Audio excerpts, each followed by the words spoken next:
Book 1, Bazur's Plot, Chapter 28. 2 Last Caves. The work progressed fast again. Jack went first into the second cave, which seemed deeper than the first one, and I was right behind him. Things seemed to have fallen into nice pattern. We all knew what to do. Jack checked the living things. After that, I uncursed the creatures. Elindra gave them medicine and helped to Capricor's back to be transported to the camp. There, Tora, with the rest of the medical elves, were healing the awakened ones until more bairn or elf transport was ready. There were not so many fairies recovered at the moment. They did not like these species that much.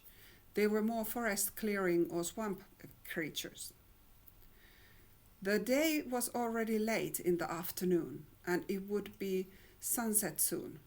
We had completed the second cave, and we were starting the third one. All went perfectly in the second cave. Few creatures were found. I started to feel the effects of the long day. I asked Elindra for some fairy nectar for me and Jack. And I said, "Jack, we have about 2 hours before sunset. Shall we push through this cave no matter what?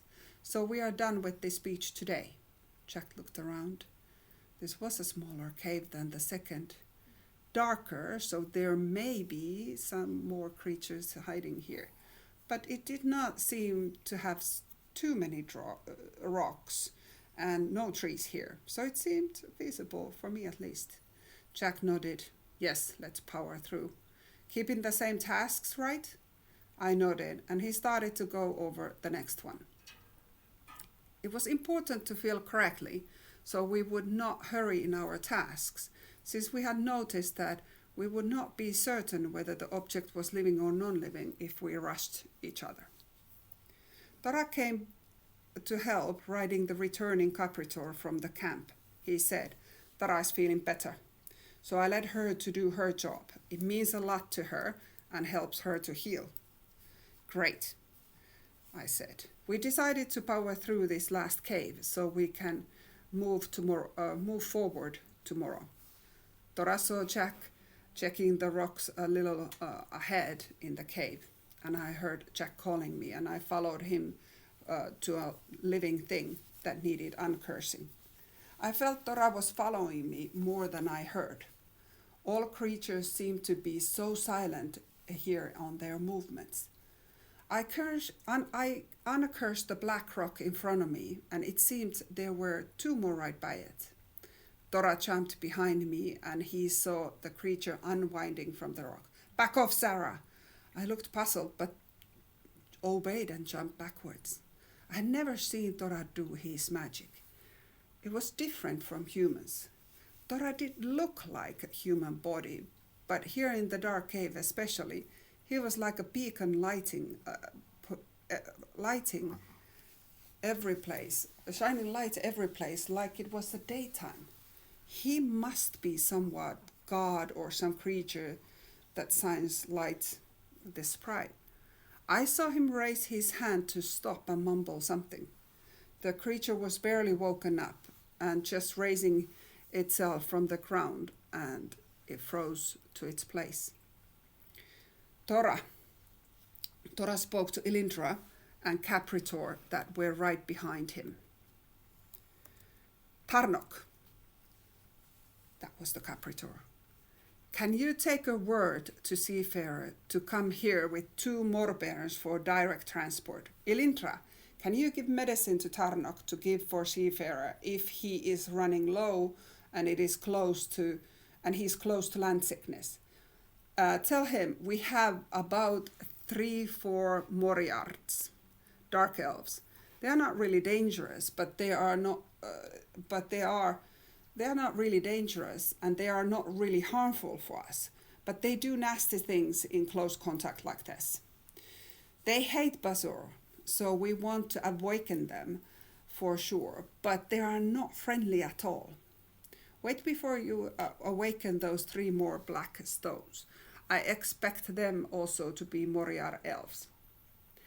Tarnok was about to leave. "Tarnok, can you also ask Elder Arnor to come to help?" Tarnok nodded, and he was gone in a split second. Jack and I had stopped working and looked curiously at the frozen creature. He looked like a black elf, not necessarily skin color, which was darker, yes, but more like clothes were black, nails were black, eyes were black. Kind of beautiful too. Dora said, they live in the mountain caves where it's very dark. They have dug nice tunnels for them during centuries. They do not come too much into the light, and some of them have red eyes, so they cannot be in the light anymore, anyway.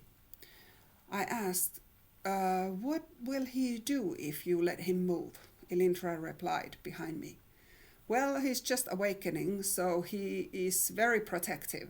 That is why Tora asked for the enforcement, that we are able to overpower them for long enough to explain that they will be transported in front of their mountain. But they need to be not cursing us. I said, okay. So I guess I would be very much also protective if I was just now awakened. Enforcements arrived in what felt like a second. More barons were not coming into the cave since it was getting quite tight here with so many of us in. Also, Jack and Seafarer were quite big men and felt like they took a lot of space. Tora asked Seafarer, do you know Myria elves from the mountains, the dark elves? Seafarer replied, I did not know they were called Myriars, but yes, a couple nasty buckers tried to drive me off when I came centuries ago. We had a quote-unquote discussion about me staying, he said, smiling crookedly. Tora nodded. So you know we need to keep them still or unable to attack us, at least until we get them to understand they are getting saved and transported home. If that does not work, then we must go with more barons to the mountain and release them only there. Seafarer looked at Tora and was silent for a moment. I don't want to put more barons in a difficult situation. We may need to go with them.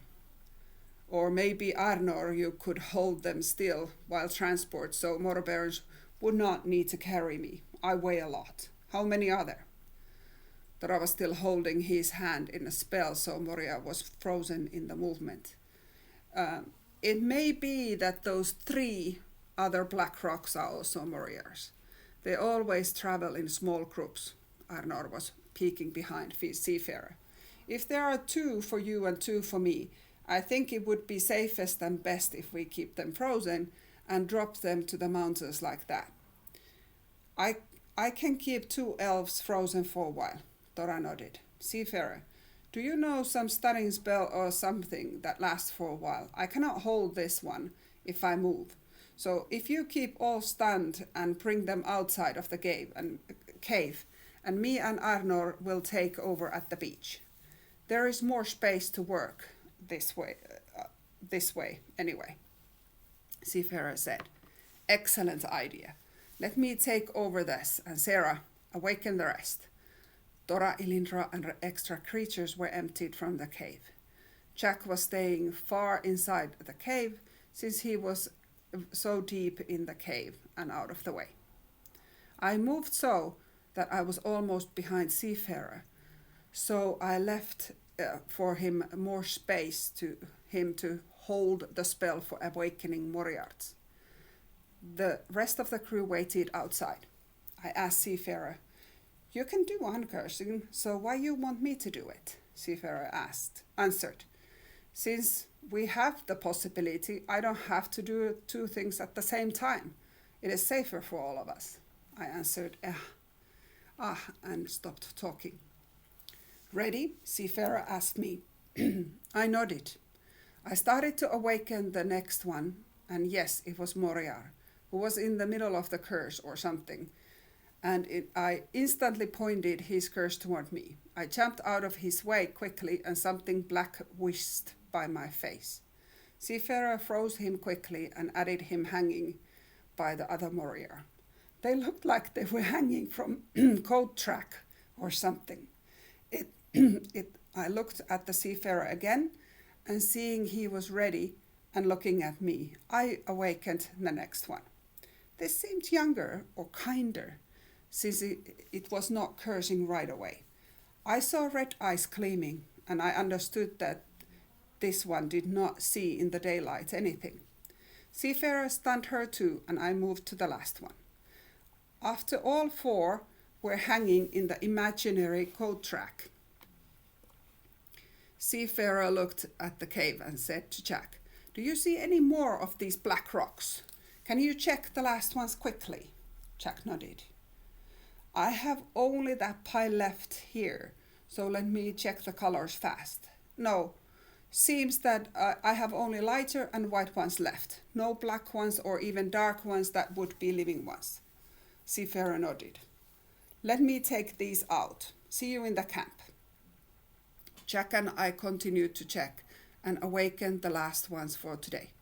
I could hear Elindra returning after there was space in the cave and give remedy to awakened ones.